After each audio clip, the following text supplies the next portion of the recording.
Tiramisu Italian একটা dessert. আসসালামু আলাইকুম এভরিওয়ান। আজকে আমি আপনাদের সঙ্গে শেয়ার করব ভীষণ মজাদার এই রেসিপিটি। খুব সহজ উপায়ে এই রেসিপিটি আপনারা তৈরি করে নিতে পারবেন। তাহলে চলুন শুরু করা যাক।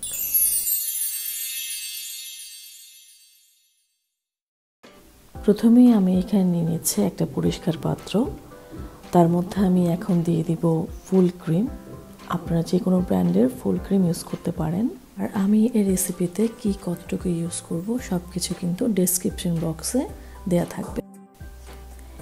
এখন ফুল ক্রিমটাকে আমি 1 থেকে 2 মিনিট বিট করে নেব। বিট করার পর এখানে আমি অ্যাড করব সুগার। আপনারা কতটুকু মিষ্টি পছন্দ করেন তার উপর ডিপেন্ড করে সুগারটা অ্যাড করবেন।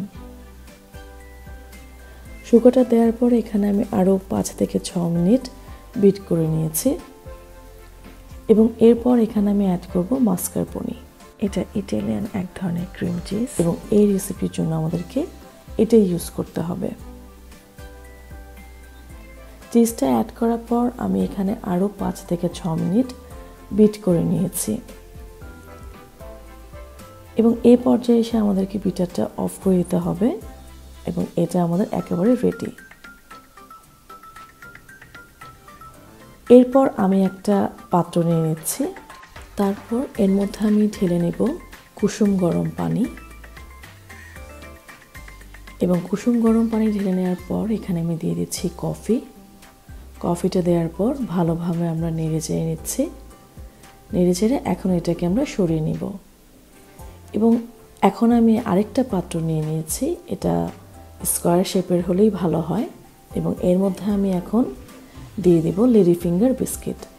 এই রেসিপির জন্য আমাদের এই লেডি ফিঙ্গার বিস্কিটটাই ইউজ করতে হবে। এই বিস্কিটটা এই কফির মধ্যে একটু ভিজিয়ে তারপর এই পাত্রে সাজিয়ে নিতে হবে এবং বেশিক্ষণ ভেজাতে যাবেন না, তাহলে কিন্তু বিস্কিটটা অনেক বেশি নরম হয়ে যাবে। এরপর আমি দিয়ে দিচ্ছি আমাদের তৈরি করা ক্রিমটাকে খুব ভালোভাবে আমরা এখানে স্প্রেড করে নিব।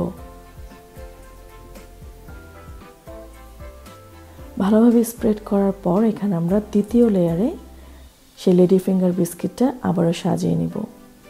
আর সাজিয়ে নেওয়ার সময় যদি কোথাও কোনো গ্যাপ থাকে তাহলে কিন্তু বিস্কিটটা ভেঙে আমরা সেটাকে ফিল আপ করে নিব এবং দ্বিতীয় লেয়ারে আমরা সেই ক্রিমটাকে আবারও খুব ভালোভাবে পুরো পাত্রে স্প্রেড করে নিব এবং চেষ্টা করব উপরের দিকটা একটু সমান করার জন্য।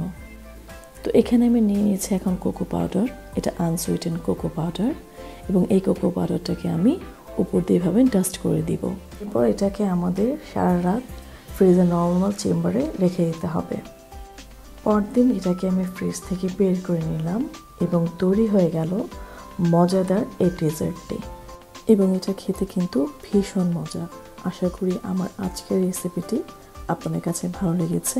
কেমন লেগেছে অবশ্যই আমাকে কমেন্টস করে জানাবেন আর যদি ভালো লেগে থাকে আমার চ্যানেলে একটা সাবস্ক্রাইব করবেন।